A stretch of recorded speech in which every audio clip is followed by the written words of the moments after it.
nimehusunika sana kwa Senator wa Nairobi kwa yale mambo ameongea hapa kuhusu rais wa Kenya.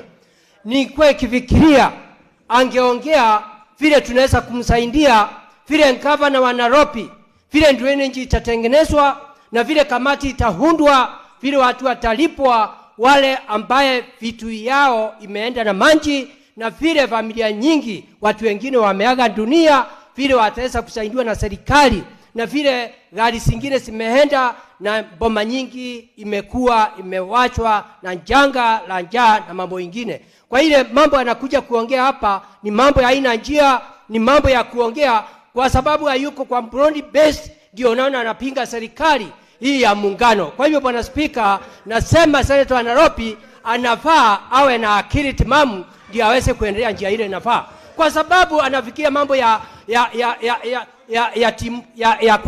timu moja. Hii haitasaidia ndio tuweze kuendelea njia ile inafaa. Asante Bwana Speaker.